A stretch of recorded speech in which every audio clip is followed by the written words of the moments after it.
Gossip is so tasty. How we love to swallow it. Welcome to our thought for the day for Tuesday, the 19th of May. My name is Graham Hoslett, and today we are looking at Psalm 64.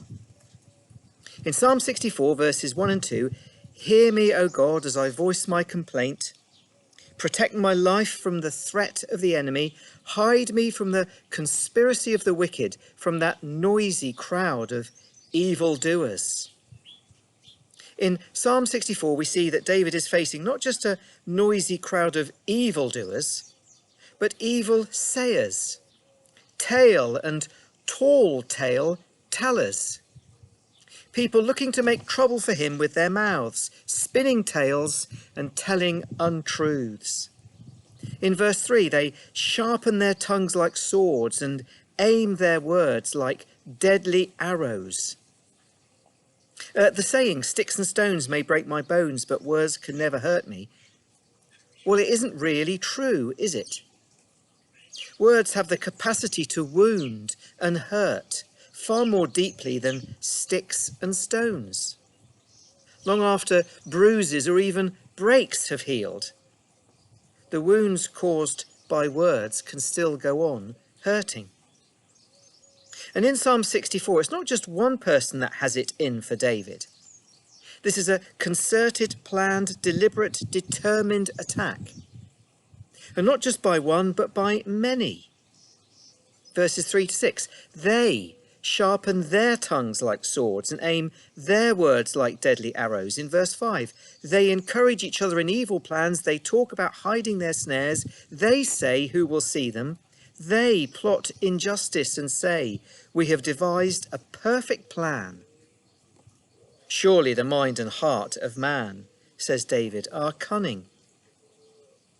Verse 6 reminds me of the character Baldric, played by Tony Robinson in Blackadder. "Don't worry, Mr. B, I have a cunning plan." The only difference is that Baldric was a comic figure, whereas there's nothing funny about facing undue, unwarranted, planned, cunning criticism. What Psalm 64 is doing is encouraging us to think long and hard about what we say to each other, about each other. To think long and hard about the way we speak about others. A man with toothache went to the dentist. Sitting in the dentist chair, he said, "I have a huge cavity." Well, the dentist had a good look and assured him, "Don't worry, it will only be a small filling."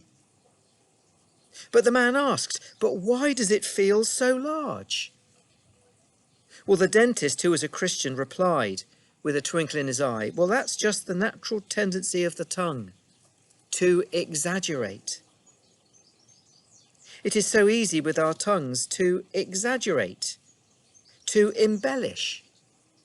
If not to tell lies about each other, then to tell tall tales.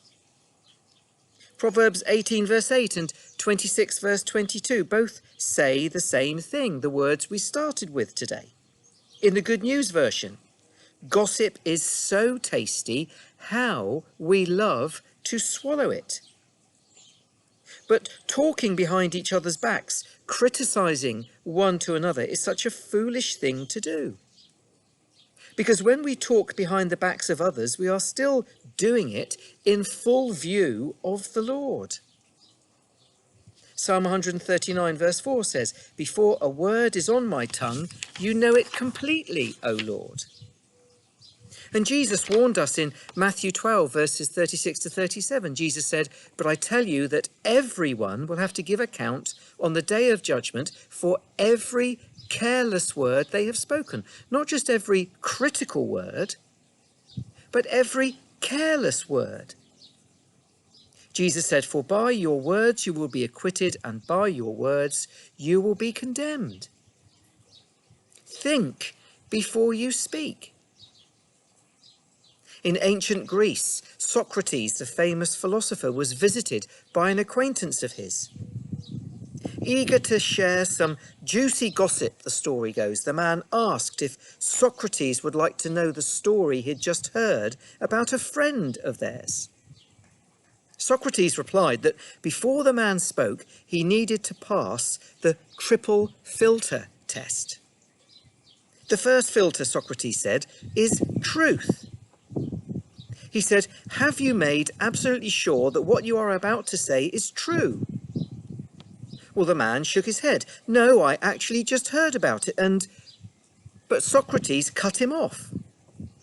You don't know for certain that it's true then, he said. And secondly, is what you want to say something good or kind?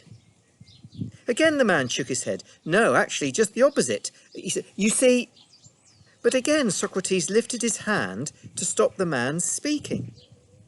So you're not certain that what you want to say is true, and it isn't good or kind. He said, one filter still remains.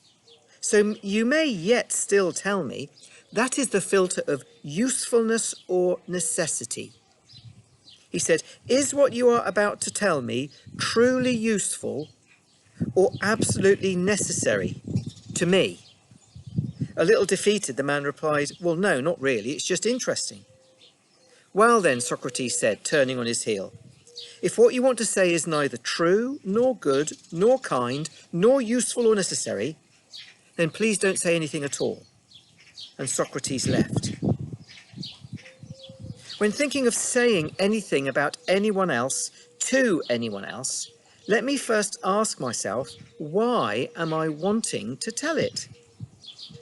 Am I wanting to help the person it is about? Or am I really only trying to help myself? Am I really only trying to make them sound bad to the person I'm speaking to make me seem better? Or am I really wanting to share something that's going to make them seem better to the other person?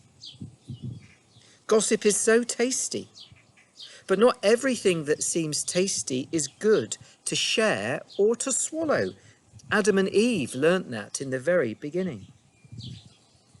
Psalm 64 says, they sharpen their tongues like swords and aim their words like deadly arrows. They shoot their words. They shoot from ambush at the innocent man. They shoot at him suddenly without fear. And then verse 7 says, but God will shoot them with arrows. Suddenly they will be struck down. He will turn their own tongues against them and bring them to ruin. All who see them will shake their heads to scorn. A drunken man stumbled out of a bar and just so happened to bump into his pastor who was walking down the street. The man apologized. I never meant for you to see me this way, he said.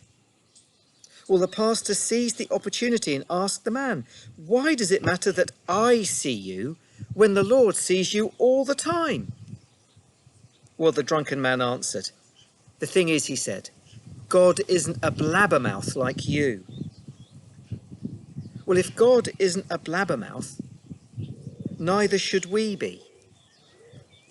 We don't have to go around spreading bad news about people, however much they may deserve it. Determine today not just to see the good in others, but only to say what is good about others to others.